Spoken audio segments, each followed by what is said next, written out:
Pemirsa, menindaklanjuti hasil mediasi terkait ganti rugi pembangunan flyover Ujan Mas Baru, pemerintah Kabupaten Muara Enim bersama tim gabungan meninjau langsung lokasi proyek untuk memastikan kesesuaian nilai ganti rugi bagi masyarakat terdampak.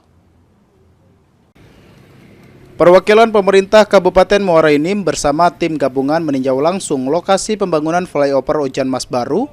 Peninjauan ini merupakan tindak lanjut hasil mediasi yang digelar pada 29 Juni 2026 terkait ganti rugi aset masyarakat yang terdampak pembangunan.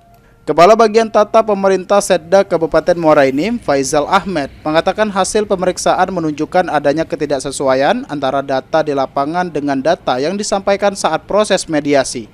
Selain itu ditemukan perbedaan nilai ganti rugi yang dinilai belum mencerminkan harga aset di kawasan tersebut.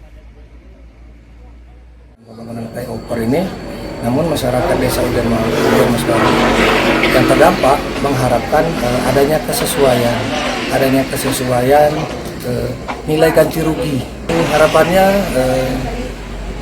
ada perhitungan ulang dari KJPP, sehingga yang jadi keinginan ataupun harapan masyarakat bisa terakomodir. Pemerintah Kabupaten Muara Enim meminta PT KAI melakukan kajian dan penilaian ulang terhadap aset masyarakat yang terdampak, sehingga besaran ganti rugi dapat diberikan secara adil dan tidak menimbulkan persoalan di kemudian hari. Mardiansyah, PAL TV.